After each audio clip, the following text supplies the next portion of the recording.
my house. And then cut over, okay? Yeah. Right on my house. What will happen if this development is built and all of our worst fears are realized? What recourse will we have? I'm not sure how to answer your question. What I'm hearing is that the proposed mitigations are unlikely to address the traffic concerns we have. So then what? Then there will, it's anticipated there will be more congestion. I mean, there will be more cars on the street, and it will slow some turning movements down. And we anticipate that will happen here. It will happen in other places in the city as we grow. As we continue to, we're expecting to grow by another 34,000 people in the next 20 years. And some of those people are going to have cars. We are hopeful because this is also on a good transit corridor. There's good bike paths. It's flat. A number of people are going to be excited about using the bus and about taking their bikes here. Oh, Not everybody. But depending on the folks who are living in the There's called rain and winter time here in Eugene. I know, I live here too. I drove to this meeting because it's cold. But I don't know what you mean by recourse. There will be more traffic as a result of this. It will not, it won't, in our opinion, break the system. This intersection is actually anticipated to handle this amount of traffic. It's already failing. So anyway.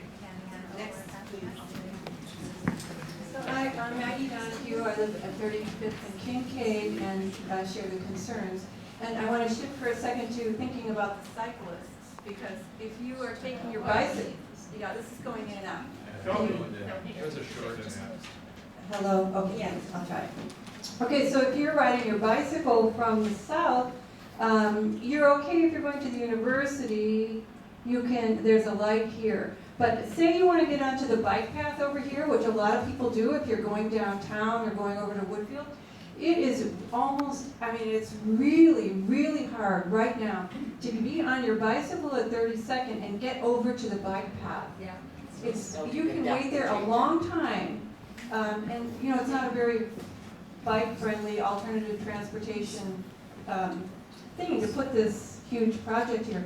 And I do want to also say that I felt a little betrayed by the letter that went out from our neighborhood organization with such an enthusiastic, we're so excited you're going to be here. I'm in favor of the development, but 5 stories is, I agree, it's really just out of character.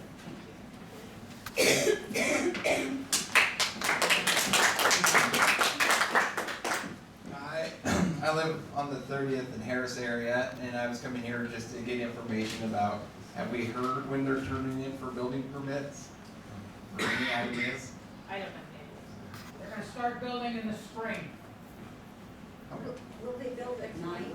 Yeah, they're going to start building in the spring. I was at that meeting a couple months ago at the church that they had, and he sent a representative. He said it was just common courtesy to let us know what he was doing. The only thing he needed was a traffic study. And the traffic study of our people, our city traffic people, were incompetent, and we're not going to get the proper mitigation, so we're going to have to get together as a neighborhood association and file a law, do the law thing, and make them do more mitigation. Thank you.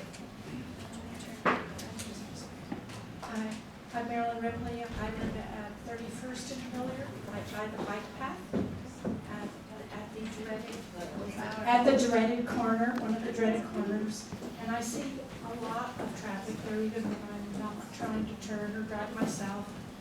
And the bike path is also going to be impacted. If the traffic increases, of people trying to escape from Hilliard to get over to Willamette, down 31st, there are going to be people and children crossing that bike path, and lots of them don't look, and a lot of drivers don't stop. And it's just an accident waiting to happen. It is. And every time the city of Eugene has built a bridge over the road or mitigated pedestrian, it's because somebody's been killed. And I really don't want that to happen. I'm happy to see they are considering the pedestrian mitigation. I don't think there's good any good excuse if we're not doing traffic study in our neighborhood. We're right there. I don't think there's any good excuse to charge us money to file a complaint. I actually think we should be consulted before the plans are submitted, Yep. not after the plans are submitted, because I think lots of people here do support growth and just want to be involved before it's already a done deal, and we're just struggling with scraps.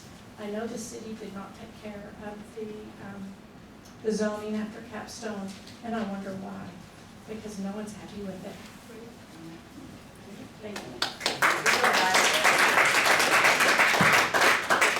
After this, I don't know if you're on the queue, but after this gentleman with the blue sweater and the exception of the woman back there who wanted to ask a question before, we need to cap the meeting, otherwise we'll be sleeping. Oh, I forgot Right. something. Hello, I'm Piotr Zdemski. So I have two comments. One comment is because I was looking at the traffic data that was used for the Willamette change, it was completely insufficient. It was not wide sweeping over the area. This is the same crap that is happening here. It's not wide enough for the impact of the size of the building and the amount of units that is coming in there. So I think that is already from the get-go not done properly. So I think this is the main issue that I had with the data that was used back there is that it was used from the Lane County. It was the Lane County was being asked to get that data and pre-analyze it and give you the analysis results. That is, you don't have a complete overview. And I heard you saying something that you are implementing proper traffic monitoring system in Eugene. Is that right? Or I misunderstood you? That has to happen. You need proper data. What you currently have is just, oh, for 2 weeks we will measure here, and then 2 weeks we measure there. And you don't, and it is not at the same time, so you don't know where the traffic is being diverted, and then it results in disasters like the Willamette Street bike lane introduction and decrease in lanes. That is really bad traffic situation. Okay. It's true. It's true. Believe me, I'm driving. So, anyways, the other thing, I would like to ask maybe the people to vote that the city, that the coalition of neighbors should file the or not, and this should be not some one person in the leadership deciding that. It should be everyone who is part of that neighborhood. That's it. Thank you.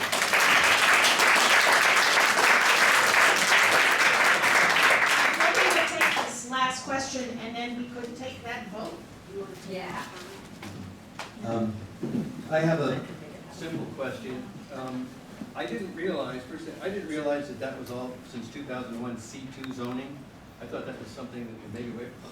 What other properties in this area is on RC2, and we could see more of these type of buildings? Isn't that?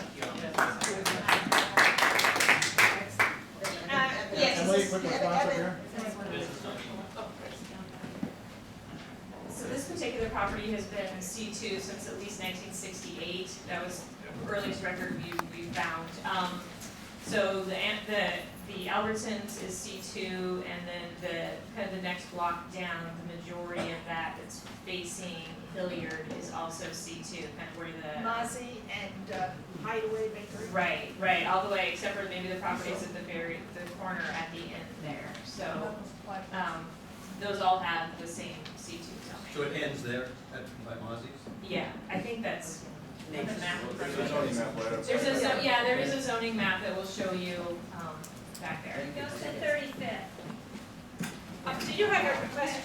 I just have one comment, and that is that I like to register my dissatisfaction that the person who made the traffic analysis is not here with us tonight.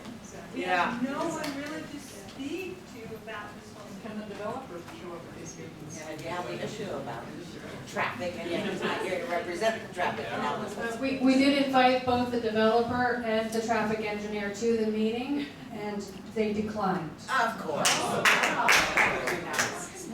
course. But I wanted to just I just want to throw it out here because we have heard this at our meetings. Sometimes people have comments that are different than have been expressed, and they feel uncomfortable expressing them because they don't want to, whatever. I've seen this both, I've heard people come up to me and talk to me about this, as well as this was mentioned in the 272 pages of comments about this development. So I just wanted to say, would anyone who has a different viewpoint like to express that now? There's two. But Heather, how many of them live in Southeast Neighbors? That's not a criteria what for- matters. That lives in Amazon. No, I don't. I live in Southeast Neighbors. I'll point right exactly where I live, if that's going to make things different. But right up here, all right, Just say the street. on Harris, off 30th. I guess just a quick point is that with 20 some odd thousand vehicles per day going up this section of Hilliard, I don't think a development of 100 or so units is all that significant for traffic. I don't think it's a significant change. I know there's a lot of traffic there. I know it's hard to turn left. I know sometimes it's hard to cross. I cross there on my bike most mornings and most evenings, and right here on 32nd. And it is difficult, but I just don't think this is that significant. I think a lot of people don't like the height, and I think that's a separate issue.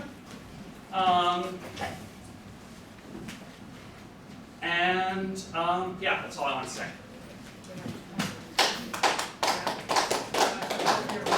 Duncan Rhodes here. I live at Potter and East Amazon. That's like Fox Hollow and Amazon, if you don't know where that is.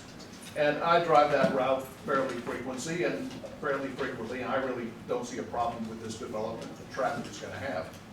But what I want to specifically address is the South Willamette Street traffic analysis.